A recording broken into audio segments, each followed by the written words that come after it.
François Gémen, bonjour. Bonjour, Merci d'être là sur le plateau de l'Hémicycle TV. Vous êtes avec plaisir. beaucoup de choses pour vous présenter parce que vous êtes chercheur, vous êtes prof à HEC et vous êtes surtout spécialiste du climat et spécialiste des migrations et des migrations climatiques. Tout à fait, de celle engendrée par le changement climatique. Je voudrais d'abord vous parler du pacte européen parce que là, le thème du sommet est autour de l'Europe. Ce Green Deal dont on entend beaucoup parler depuis ce matin. Qui prévoit qu'en 2050, nous soyons à zéro carbone, vous semble-t-il réalisable, puisqu'on entend ici et là certains candidats dans certains partis politiques qui souhaitent le remettre en cause? Ça dépend si on se place d'un point de vue économique ou politique. J'ai envie de dire que d'un point de vue économique, il est parfaitement réalisable et j'ai envie de dire que c'est peut-être même un nouveau modèle économique pour l'Europe. Il ne faut pas oublier que l'Europe s'est après tout construite sur des questions de coopération énergétique. Je trouverais ça assez beau qu'au XXIe siècle, l'Europe trouve une sorte de socle écologique pour construire son projet économique. La grosse question, c'est de savoir s'il est réalisable politiquement. Et effectivement, comme vous le soulignez, on voit aujourd'hui toute une série de voix, souvent populistes, il faut le dire, qui le remettent en cause. Et je crois que le vrai problème politique que nous avons autour de ce pacte, comme plus globalement autour des politiques climatiques ou environnementales, c'est que ces politiques sont souvent présentées comme des contraintes qui viennent s'ajouter aux contraintes existantes, comme des coûts supplémentaires, des réglementations additionnelles, des sacrifices à consentir, et pas du tout comme un projet. Et tant qu'on le présentera aux gens comme une contrainte, je crains malheureusement qu'on aura ce phénomène de ressac. Alors, soit c'est présenté comme des contraintes, ou soit sur le fait qu'on ne se donne pas suffisamment les moyens, c'est-à-dire pas suffisamment d'investissement pour ce projet à la fois politique et économique. Nous jouons au petit bras. Regardons ce qui a été fait aux États-Unis avec l'Inflation Reduction Act, qui est sans doute le morceau de législation le plus important qui ait jamais été passé sur le climat. Qu'est-ce que c'est? C'est une politique d'investissement massive dans l'économie américaine pour effectivement la décarboner. Et on voit que ça attire énormément d'investisseurs, y compris d'investisseurs européens qui préfèrent investir aux États-Unis plutôt qu'en Europe. Et en Europe, nous avons encore souvent une approche strictement réglementaire des choses. Et lorsque nous essayons de mettre de l'argent sur la table, nous comptons souvent sur les trésoreries des États. Et le problème, c'est qu'on n'a aujourd'hui plus aucun gouvernement en Europe qui a les poches pleines. Je crois qu'il faut absolument mobiliser davantage de fonds privés pour cette transition et notamment davantage d'épargne individuelle. On a aujourd'hui des trésors d'épargne individuelle. En France, elle est estimée entre 4 000 et 6 000 milliards d'euros. C'est absolument considérable.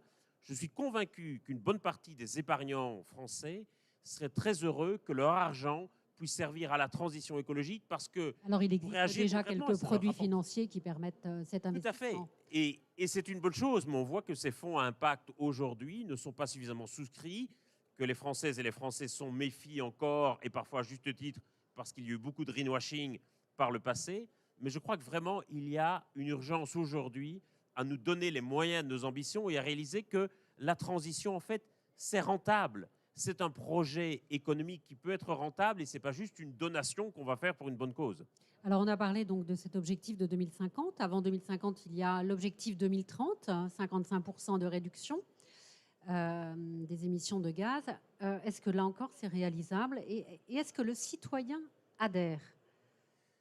Je pense qu'on l'a, comme je le disais, souvent présenté comme une forme de contrainte et qu'on a sans cesse, dans la communication qu'on avait auprès des gens, sans cesse insisté sur les risques qu'il y avait à ne pas agir.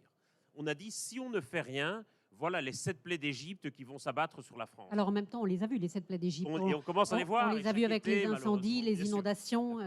Mais jamais, trouver les 7. Mais jamais on ne dit aux gens, voilà les intérêts que vous allez pouvoir retirer, voilà les bénéfices que vous allez pouvoir retirer si vous agissez. Et je crois qu'aujourd'hui, il faut renverser notre communication sur le sujet et avoir non plus une communication qui soit fondée sur la peur et sur les risques à ne pas agir, mais au contraire sur les bénéfices que nous aurons à agir. Et c'est comme ça que nous pourrons arriver à atteindre nos objectifs. Avec encore un point, c'est que je crois qu'il est très important de ne pas nous fixer uniquement des objectifs de moyen ou de long terme à horizon 2030, 2050 ou 2100. 2030, c'est demain.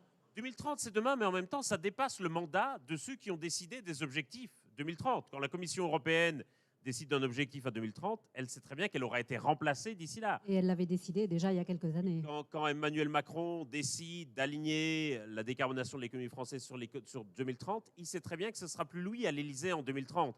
Et en gros, souvent, on va passer, je dirais, la patate chaude, si vous me passez cette expression un peu triviale, à son successeur ou à sa successeur. Je crois qu'il y a un enjeu aussi à définir une trajectoire et à se dire comment est-ce qu'on fait demain et pas uniquement l'année prochaine ou dans 5 ans. Et une trajectoire gravée dans le marbre, est-ce que ça existe aujourd'hui? Je pense qu'aujourd'hui, l'enjeu, ce n'est pas tellement de graver la trajectoire dans le marbre, mais plutôt de permettre d'avoir des points d'étape réguliers, de manière à se dire, tiens, est-ce que la trajectoire que nous suivons tient la route? Est-ce qu'elle nous permet d'atteindre nos objectifs? Mais aussi d'emmagasiner de petites victoires le long du chemin, de manière à nous convaincre que nous allons pouvoir y arriver, que nous allons pouvoir revoir à la hausse nos ambitions. Et je crois que c'est de cela dont nous avons absolument besoin aujourd'hui, parce que moi, je vois monter de plus en plus une certaine vague de défaitisme qui considère que la transition est impossible, qu'elle n'aura pas lieu, qu'elle est trop gourmande en énergie ou en métaux et que tout ça est impossible. Le résultat aujourd'hui, c'est qu'un Français sur 6 pense qu'il n'y a plus rien à faire, qu'il est trop tard, que les carottes sont cuites. Et c'est, à mon avis, c'est quelque chose qui va nous plomber. Non, mais vous dites 1 sur 6 pense que, comme vous dites, les carottes sont cuites. Ça veut 16%. dire que 16, pardon, mais ça veut dire que tous les autres pensent que c'est possible. Ça veut dire que, et est-ce qu'on ne doit pas faire il y en a 5 confiance sur 6 qui Bah pensent oui. que c'est encore possible. Voilà, ça c'est le côté positif. Est-ce qu'on ne doit pas faire confiance à cette nouvelle génération qui arrive et qui est beaucoup plus éco-responsable que nous l'avons été? Sans doute, mais on ne peut pas non plus faire reposer le poids de la transition uniquement sur les épaules de la nouvelle génération et se dire que nous n'avons pas non plus le temps d'attendre 20 ans ou 30 ans que ceux qui sont étudiants dans les universités et nos grandes écoles aujourd'hui deviennent demain en poste à responsabilité dans nos entreprises ou dans nos gouvernements. Et donc, ça veut dire qu'il faut agir aussi maintenant parce que tout va se jouer au cours des 10 prochaines années. Et je crois vraiment... Qu'est-ce qui va se jouer au cours des 10 prochaines années? Ce sont les décisions que nous allons prendre au cours des 10 prochaines années, les actions que nous allons mener, qui vont décider de la hausse de température que nous connaîtrons au cours de nos vies. Donc, est-ce que ça sera 2 degrés, 3 degrés ou 4 degrés? Et déjà, un centième, un millième, ça compte. Chaque dixième de degré va compter. On n'est pas face à un problème binaire, ce n'est pas blanc ou noir, on est face à un problème graduel. Si, comme moi, vous cherchez à perdre du poids, vous savez que chaque gramme de gagné sur la balance, c'est déjà ça de gagné. Je ne relèverai pas cette remarque. Vous parliez des craintes, hein, et vous êtes un spécialiste des migrations liées au réchauffement climatique, et vous avez une théorie là-dessus. Vous dites que finalement, les migrations vont peut-être être déjà à l'intérieur de chaque pays. Aujourd'hui, on a tendance à parler effectivement des migrations climatiques comme une question future, comme un risque qui se matérialiserait dans le futur si nous ne réduisons pas suffisamment nos émissions de gaz à effet de serre. Je pense que c'est essentiel de réaliser que c'est déjà une réalité aujourd'hui, que déjà, rien qu'en 2022, on n'a pas encore les chiffres pour 2023, ce sont 32 millions de déplacements liés aux effets du changement climatique qu'on a constatés dans le monde. Et c'est aujourd'hui même quelque chose que les Français s'imaginent pour eux-mêmes. Un Français sur 4 pense qu'il va devoir déménager au cours des 10 prochaines années sous l'effet du changement climatique.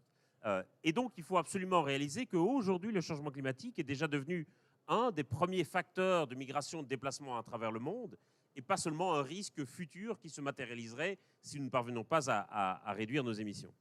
Malgré tout, quand on parle des migrations climatiques liées au réchauffement, on pense surtout au déplacement de population dans certains pays lointains ou plus proches de nous, comme les pays d'Afrique.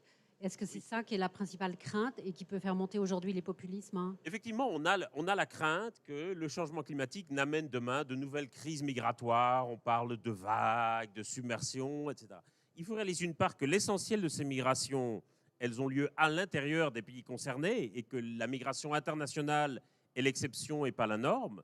Il faut réaliser aussi que nous avons d'ores et déjà toute une série de moyens de gérer ces migrations et qu'il y a toute une série de programmes qui sont mis en place pour essayer d'organiser et de gérer ces migrations. Donc, ce n'est pas du tout quelque chose qui est hors de contrôle comme on le présente parfois. Et enfin, je crois qu'il est utile de réaliser aussi que nous allons peut-être nous trouver aussi dans cette situation demain et que vraisemblablement, la distribution géographique de la population française sera sans doute amenée à changer demain sous l'effet du changement climatique. Je ne suis pas sûr que la Côte d'Azur reste encore demain une destination privilégiée par les personnes âgées pour prendre leur retraite, par exemple.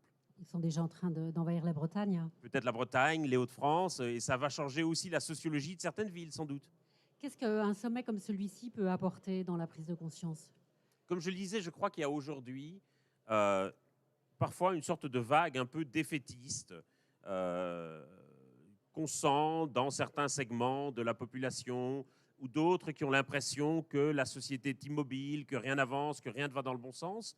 Je pense que c'est très important de pouvoir non seulement développer ces solutions, mais également de leur en donner de la publicité et de la visibilité. Moi, je crois beaucoup à un phénomène d'émulation du fait de se dire qu'en voyant telle ou telle solution, on va se dire, bah, tiens, on peut aussi imaginer de la mettre en place ici, de la déployer comme ça là-bas, de la faire passer à l'échelle. Et je crois vraiment que c'est le fait de valoriser, de visibiliser ceux qui avancent, qui conduira demain ceux qui sont immobiles ou qui marchent à reculons à avancer à leur tour. Alors effectivement, on voit dans les stands autour de nous, il y a beaucoup d'entreprises innovantes. Et alors, sans être ni faire la climato-sceptique, est-ce qu'après tout, on ne peut pas se dire, finalement, faisons confiance dans le génie humain pour, sans tout changer, trouver des solutions qui ralentissent le réchauffement?